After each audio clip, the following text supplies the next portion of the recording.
Bismillahirrahmanirrahim. Assalamualaikum warahmatullahi wabarakatuh. Apa kabar anak-anak?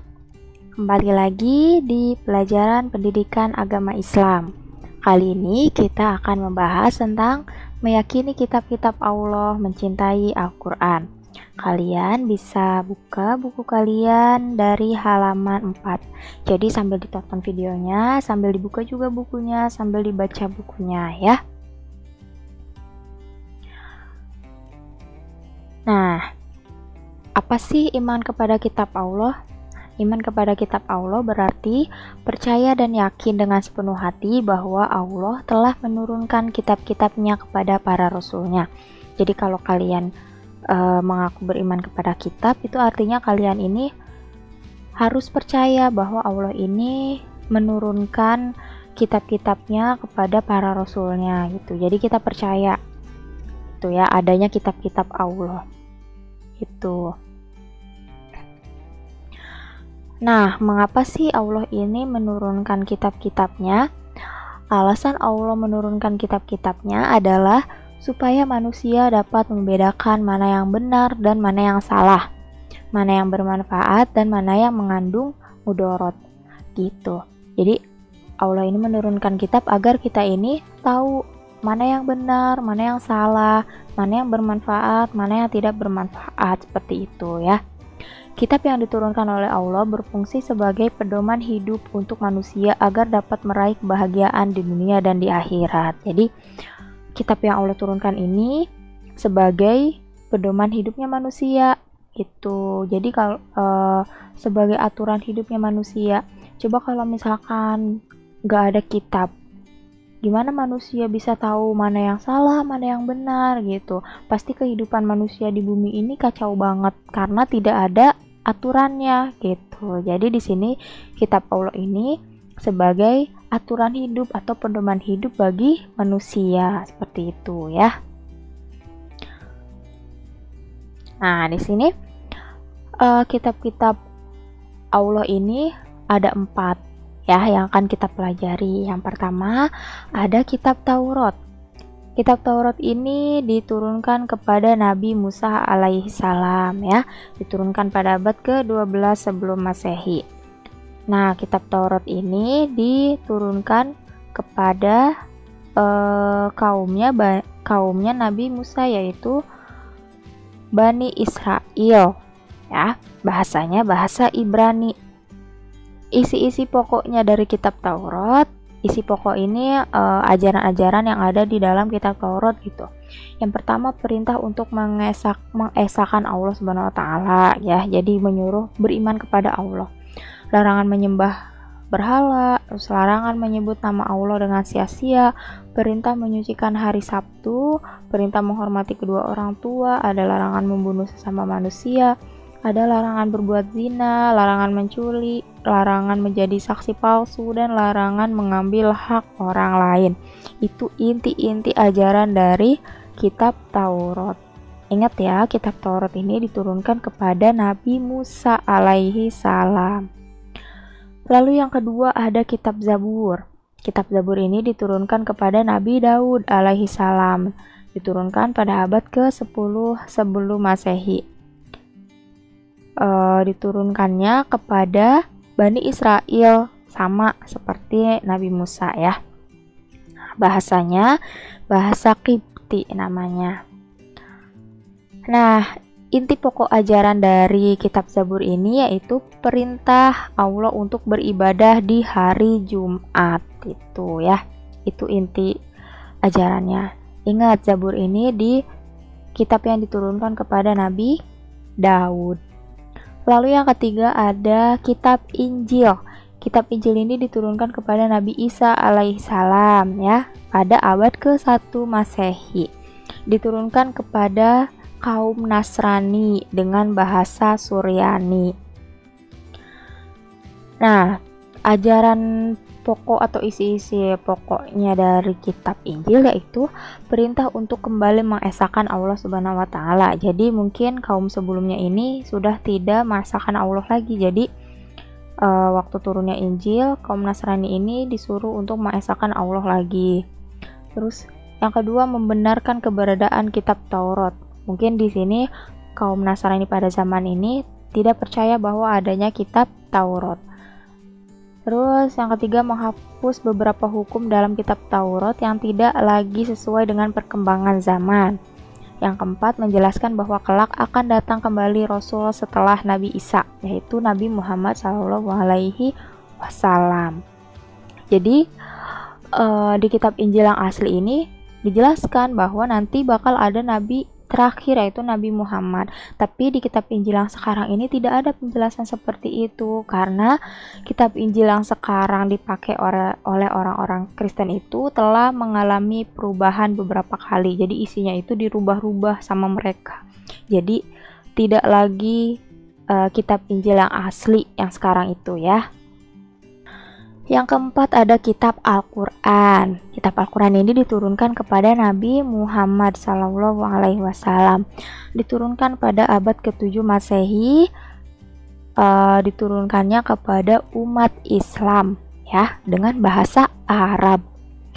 Isi pokok ajaran Al-Quran yang pertama ada akidah ya. Maksudnya menyuruh mengesahkan Allah Subhanahu wa taala. Yang kedua ada akhlak atau budi pekerti, bagaimana perilaku kita yang baik gitu ya, bagaimana akhlak mulia seperti itu. Yang ketiga ada ibadah, jadi di dalam Al-Quran ini dijelaskan macam-macam ibadah, kita ini harus ibadah apa aja gitu. Terus yang keempat ada muamalah ya. Muamalah ini artinya tata cara berhubungan kepada sesama manusia. Jadi kan sesama manusia juga diatur ya. Nah, di sini dalam Al-Quran ada aturannya tentang muamalah. Isi pokok yang kelima ada tarikh atau sejarah, yaitu kisah-kisah orang atau umat terdahulu. Jadi kisah-kisah tentang umat-umat yang terdahulu dari mulai Nabi Adam sampai turunnya Al-Quran ini diceritakan semua di Al-Quran seperti itu. Nah, kalau kalian tadi mendengarkan penjelasan Ibu, kalian akan menemukan satu kesamaan dari 4 kitab ini. Nah, apa kesamaannya?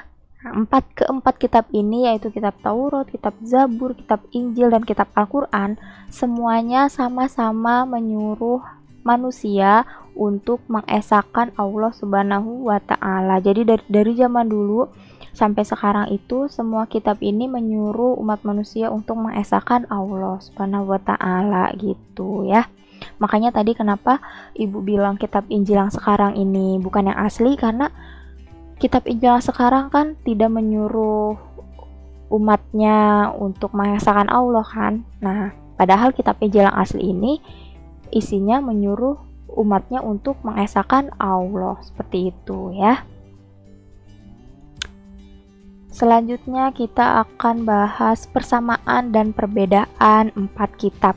Ya, jadi kan ada 4 kitab ya. Nah, persamaannya apa dan perbedaannya apa? Persamaan antara 4 kitab yaitu 4 kitab tersebut semuanya merupakan firman Allah yang diturunkan kepada Rasulnya. Jadi 4 kitab itu sama-sama firman Allah ya. Bukan firman siapa-siapa, semuanya 4 kitab ini sama-sama firman Allah.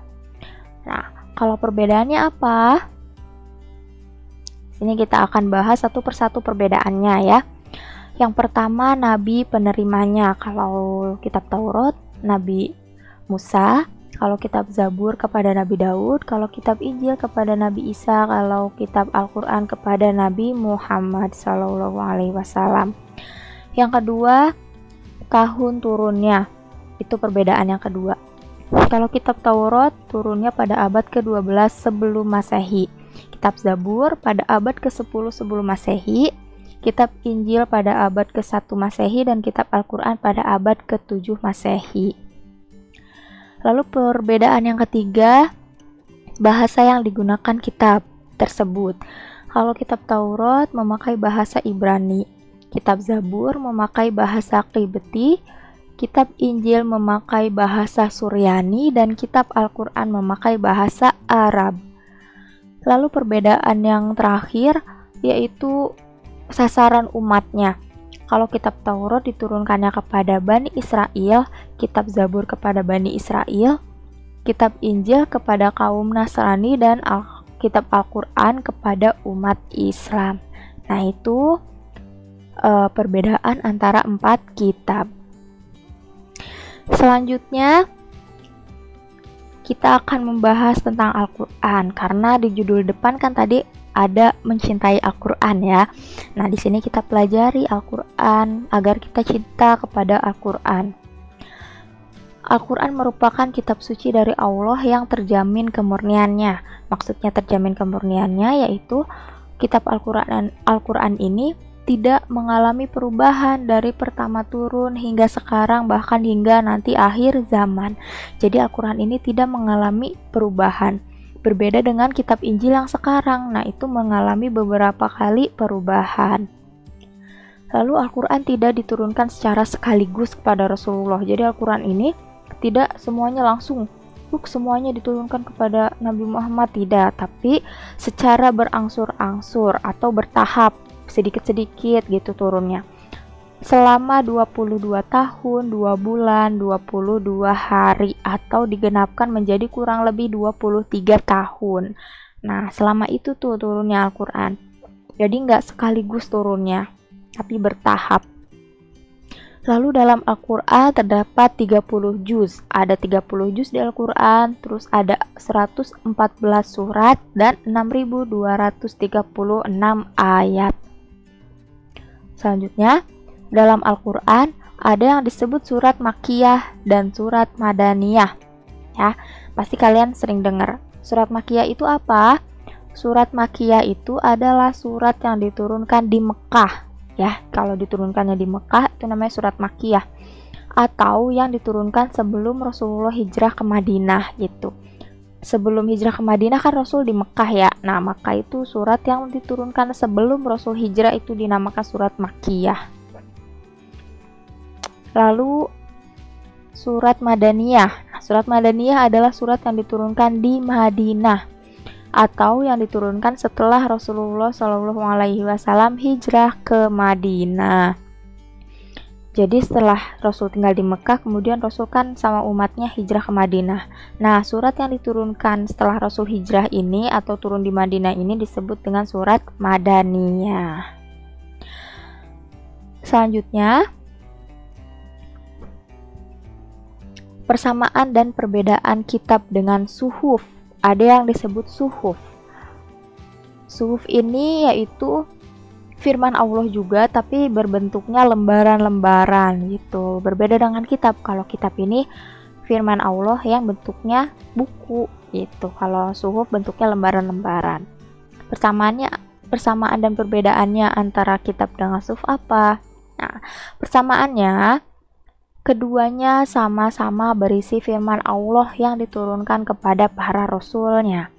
Jadi mau kitab atau suhuf ini sama-sama firman Allah isinya yang diturunkan kepada para rasulnya ya.